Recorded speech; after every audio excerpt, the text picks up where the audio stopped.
आज हम आपको जिस देश के बारे में बताने वाले हैं वो एक ऐसा देश है जिसका कोई स्वतंत्रता दिवस नहीं है और इस देश में 2022 नहीं बल्कि चल रहा है 2019 से। लेकिन कैसे? और दुनिया के कई अद्भुत वर्ल्ड रिकॉर्ड दर्ज है इस देश के नाम। क्या आप अंदाजा लगा पाए हम किस देश की बात कर रहे हैं? इस देश में गाय को राष्ट्रीय पशु घोषित किया गया है, जिसे मारना गैर कानूनी है। यहाँ चारों ओर आपको बर्फ से ढके खूबसूरत पहाड़ देखने को मिलेंगे।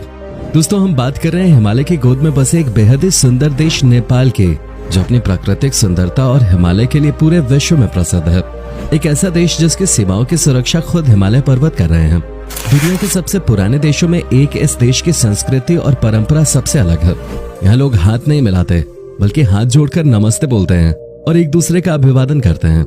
आज की इस वीडियो में हम नेपाल के बारे में काफी सारी बातें आपको बताएंगे जिनके बारे में आपने पहले कभी नहीं सुना होगा। नेपाल का इतिहास 2000 सालों से भी अधिक पुराना है। नेपाल एक लैंडलॉक्ड कंट्री है जो अपनी सीमाएं भारत और चीन के साथ शेयर करते हैं। दो शक्तिशाली देशों के बीच स्थित होने के बावजूद नेपाल एक ऐसा देश है जो आज तक किसी अन्य देश का गुलाम नहीं हुआ। यूं तो नेपाल पर न जाने कितने राजाओं ने शासन किया है, लेकिन हिमालय की चोटियों से घिरे होने के कारण कभी कोई विदेशी ताकत नेपाल को अपना गुलाम नहीं बना पाई और इसीलिए नेपाल का कोई भी स्वतंत्रता दिवस नहीं होता है। नेपाल का क्षेत्रफल 1,47,516 वर्ग किलोमीटर है और क्षेत्रफल के लिहाज से ये विश्व में 93वें नंबर पे आता है। वहीं नेपाल की जनसंख्या की बात करें तो वर्तमान में इसकी कुल आबादी 3 करोड़ के आसपास है और आबादी के मामले में ये दुनिया का 49वां सबसे बड़ा देश है। नेपाल की गिनती दुनिया के गरीब देशों में की जाती है।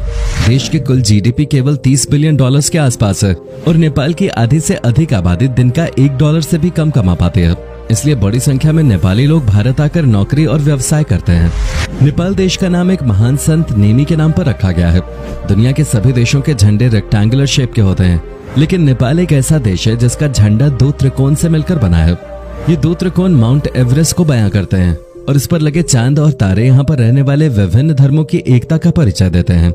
आपको जानकर हैरानी होगी कि दुनिया की 10 सबसे बड़ी चोटियों में से 8 चोटियां नेपाल में ही स्थित हैं।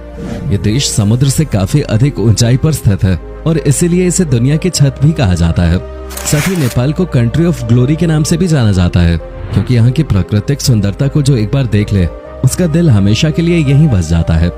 दोस्तों, दुनिया में एकमात्र हिंदू राष्ट्र नेपाल को ही कहा जाता है। वैसे तो भारत या अन्य देशों में नेपाल से कहीं अधिक संख्या में हिंदू रहते हैं, लेकिन भारत एक धर्मनिरपेक्ष देश है और इसलिए हमारे देश को कभी हिंदू राष्ट्र के तौर पर मान्यता नहीं दी गई।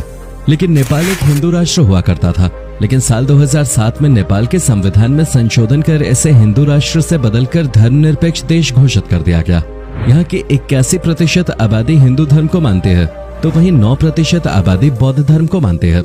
नेपाल में 4% आबादी मुस्लिम समुदाय के लोगों की है और साथ ही कई अन्य धर्मों के लोग भी नेपाल में रहते हैं। नेपाल अपने मंदिरों के लिए भी प्रसिद्ध है। ये हिंदू और बौद्ध धर्म की आस्था का प्रमुख केंद्र माना जाता है। यहाँ के मंदिर सैकड़ों वर्ष प्राचीन हैं, जिनकी बनावट देखकर श्रद्धालुओं का हृदय गदगद हो जाता है। इसे साउथ एशिया का सबसे पुराना देश कहा जाता है। महात्मा बुद्ध की जन्मस्थली लुम्बिनी भी नेपाल में ही स्थित है। नेपाल भी भारत की तरह विभिन्नताओं में एकता वाला देश है। इस छोटे से देश में 123 भाषाएं बोली जाती हैं। बहुत कम लोग ये बात जानते हैं कि नेपाल का पूरा नाम federal democratic Republic of Nepal है। पर्यटन नेपाल की अर्थव्यवस्था का प्रमुख हिस्सा है। यहाँ आपको घूमने के लिए ढेर सारी जगह मिल जाएगी। काठमांडू शहर अपने आप में बड़ा इतिहास समेटे हुए है। इस शहर में 7 यूनेस्को वर्ल्ड हेरिटेज साइट शामिल है। अगर आप कुछ दिन शांति के साथ व्यतीत करना चाहते हैं तो पोखरे की झीलों का रुख कर सकते हैं। ये जगह 900 मीटर की ऊंचाई पर स्थित है, जहां से आपको खूबसूरत नेपाल और हिमालय की वादियों के दर्शन होंगे। पशुपतिनाथ मंदिर के बारे में तो आप सभी ने सुना ही होगा। इसे नेपाल की शान माना जाता है। इस मंदिर के दर्शन के लिए हर साल लाखों की संख्या में सैलानी आते हैं। ये भगवान शिव के 8 प्रमुख धामों में से एक माना गया है। इस मंदिर के चारों ओर चांदी के दरवाजे लगे हुए हैं। सावन के महीने में पशुपतिनाथ मंदिर का अद्भुत नजारा किसी का भी दिल जीतने के लिए काफी है। इनके अलावा नेपाल में एक स्तूप भी बना हुआ है, जिसे बुद्ध की आंखें भी कहा जाता है। ये जगह भी बौद्ध श्रद्धालुओं के बीच काफी प्रसिद्ध है। नेपाल का राष्ट्रीय खेल लंबे समय तक गिल्ली डंडा हुआ करता था। गिल्ली डंडा किसी देश का राष्ट्रीय खेल भी हो सकता है, ये बात सुनकर आपको हैरानी जरूर हुई होगी। लेकिन जून 2017 में वॉलीबॉल को नेपाल का राष्ट्रीय खेल घोषित कर दिया गया। दोस्तों, हाथी पोलो खेल की शुरुआत नेपाल से ही हुए थे। इसके अलावा कबड्डी, क्रिकेट और फुटबॉल जैसे खेल भी नेपाल में खेले जाते हैं। इंटरनेट स्पीड के मामले में नेपाल की गिनती दुनिया के सबसे पिछड़े देशों में की जाती है। यहाँ की एवरेज इंटरनेट स्पीड 256 kbps है, यानी एक और जहाँ दुनिया 5G को लॉन्च कर रही है, वहीं नेपाल आज भी 2G इंटरनेट स्पीड का ही इस्तेमाल कर रहा है। दोस्तों, फिलहाल पूरी दुनिया में 2022 चल रहा है, लेकिन नेपाल में फिलहाल 2079 चल रहा है।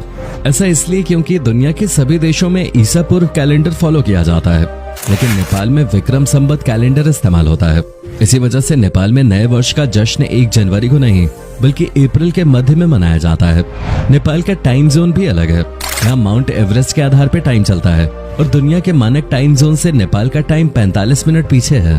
नेपाल में आज भी लव मैरिज का चलन बहुत ज्यादा नहीं है और 90% से अधिक शादियां माता पिता की मर्जी से अरेंज ही होते हैं। कई गांवों में आज भी शादी से पहले महिला और पुरुष की मुलाकात नहीं कराई जाती। इस बात से साफ जाहिर है कि नेपाल के लोग अपनी संस्कृति और परंपरा को लेकर कितने पक्के हैं।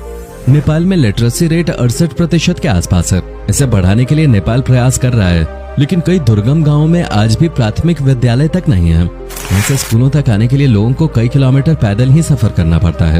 यहाँ कई गांव ऐसे हैं जहाँ से सड़क तक आने के लिए लोग 3-3 घंटे पैदल ही चलते हैं। दोस्तों, दुनिया के अधिकांश देशों में रविवार के दिन छुट्टी होती है, लेकिन नेपाल इस मामले में भी अलग है।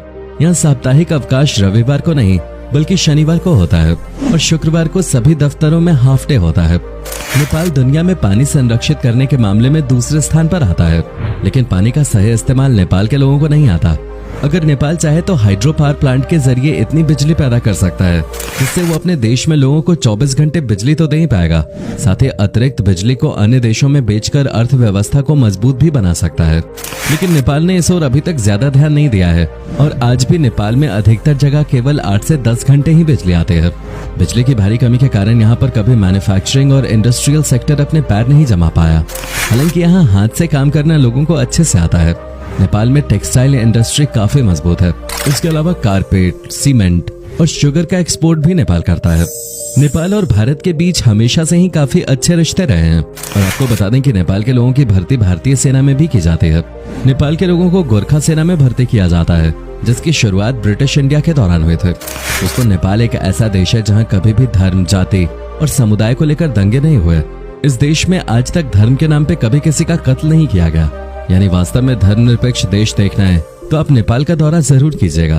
नेपाल में वैसे तो सभी धर्मों के त्योहार धूमधाम से मनाए जाते हैं, लेकिन महाशिवरात्रि को लेकर यहाँ के लोगों के बीच अलग ही रोमांच देखने को मिलता है। नेपाल का फास्ट फूड भी कमाल का होता है। मोमोज यहाँ का सबसे लोकप्रिय फास्ट फूड है, जो आपको हर गली, चौराहे और मोहल्ले में देखने को मिल जाएगा। नेपाल के साथ साथ भारत में भी मोमोज लवर्स की संख्या लगातार बढ़ रही है और खासतौर पर लड़कियां मोमोज की दीवानी है। इसके अलावा नेपाल के हर घर में रोजाना चावल दाल खाया जाता है। नॉनवेज खाने वालों की संख्या भी नेपाल में कम नहीं है। नेपाल एक ऐसा देश है जहां शराब का सबसे कम सेवन किया जाता है।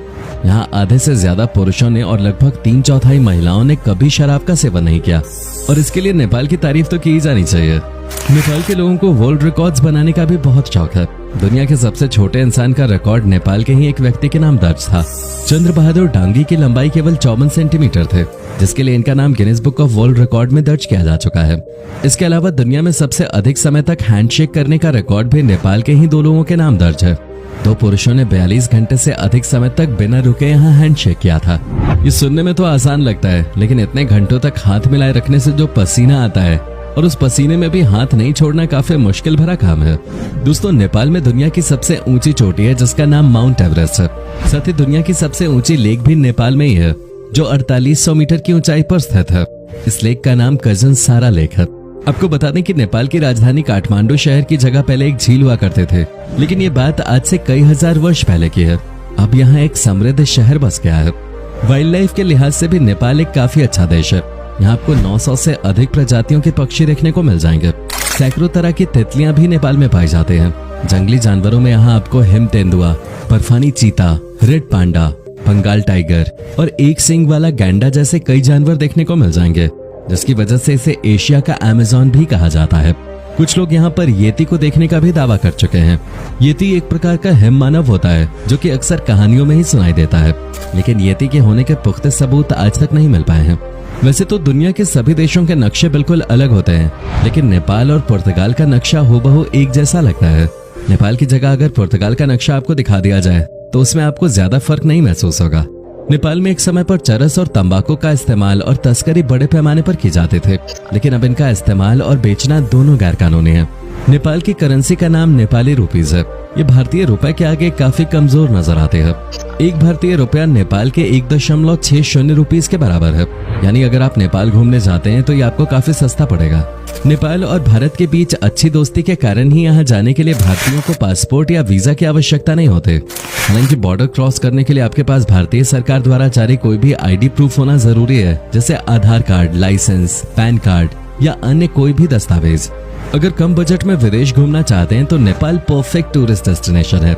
आप ट्रेन, बस या हवाई जहाज से कैसे भी नेपाल तक पहुंच सकते हैं।